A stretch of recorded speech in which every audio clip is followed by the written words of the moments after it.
Prime minister Narendra Modi द्वारा एक बड़ा दावा किया गया है। उन्होंने कहा है कि अगर मोदी गवर्नमेंट का तीसरा टेन्योर भी लोकसभा इलेक्शंस के बाद यहाँ पर 2024 में देखने को मिलेगा, तो भारतवासियों के लिए बहुत बड़ी सौगातें जो है वो मोदी गवर्नमेंट लेकर आएगी। उन्होंने कहा है कि जिस तरीके से 2014 में जब उनकी सरकार बनी थी तो इंडिया जो है वो 11वें नंबर पे था, यानी कि अगर हम इकोनॉमी की बात करें तो 11th largest economy of the world जो थी वो इंडिया थी। लेकिन जब 2019 में उनके द्वारा फिर से सेकंड टेन्योर जो है वो भाजपा सरकार का केंद्र में आता है, तो उस टाइम पर 5वीं बड़ी इकोनॉमी जो है वो इंडिया थी। लेकिन अब उनके द्वारा ये दावा किया गया है कि अगर तीसरा टेन्योर यहाँ पर मोदी गवर्नमेंट का आएगा तो 3rd largest economy of the world जो है वो इंडिया बन जाएगी। और काफ़ी बड़े बड़े दावे जो हैं वो प्राइम मिनिस्टर नरेंद्र मोदी ने यहाँ पर राज्यसभा में किए हैं।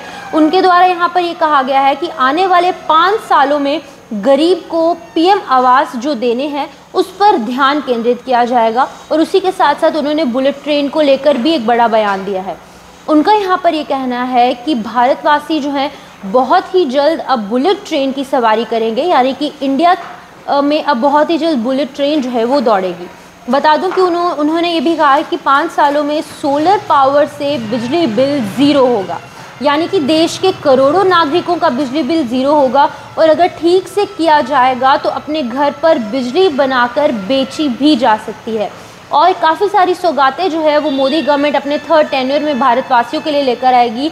यहाँ पर उन्होंने ये भी कहा है कि युवा स्टार्टअप की संख्या लाखों में होने वाली है और 3rd टायर और 2nd टायर जो है वो यहाँ पर नए नए स्टार्टअप की पहचान जो है वो लेकर के सामने आएंगे। उन्होंने जो स्टूडेंट्स हैं इंडिया के उनको लेकर भी एक बड़ा बयान दिया है। उनके द्वारा यहाँ पर ये कहा गया है कि जो स्टूडेंट्स जो है हायर स्टडीज़ के लिए फॉरेन कंट्रीज़ में जाते हैं, अलग अलग फॉरेन कंट्रीज़ में जिस तरीके से भारत के युवा, भारत के स्टूडेंट्स बाहर पढ़ने के लिए जाते हैं, अब उनसे भी ज़्यादा अच्छी क्वालिटी और अच्छी एजुकेशन वाली जो यूनिवर्सिटीज़ हैं वो इंडिया में बनाई जाएंगी, ताकि लोगों के लाखों रुपए जो हैं वो वेस्ट ना हो और लाखों रुपया खर्च करके लोगों को कनाडा, अमेरिका, यूके या फिर जर्मनी जैसी कंट्रीज़ में ना जाकर वो इंडिया में ही अपना स्टार्टअप प्लान करें और उसी के साथ साथ यहाँ इंडियन यूनिवर्सिटीज़ में ही स्टडीज़ कर यहाँ पर ही अपना टाइम जो है वो व्यतीत करें।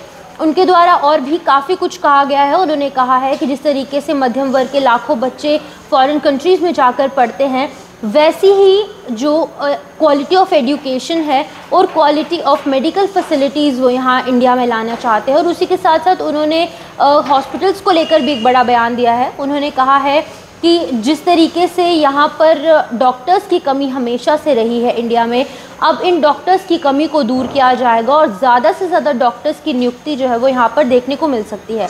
और इसी के अलावा मेड इन इंडिया, सेमीकंडक्टर आदि दुनिया जो है वो हमारे इंडिया की देखने को मिल सकती है। आपको बता दूं कि पीएम मोदी ने आगे ये कहा है कि लाखों करोड़ों का जो इम्पोर्ट एक्सपोर्ट है वो यहाँ पर क्रूड ऑयल का देखने को मिलता है। और उन्होंने ये कहा है कि देश जो है वो लाखों करोड़ों का तेल इंपोर्ट करता है और आने वाले समय में हम ज़्यादा से ज़्यादा इंडिपेंडेंट यानी कि आत्मनिर्भर बनकर दिखाएंगे।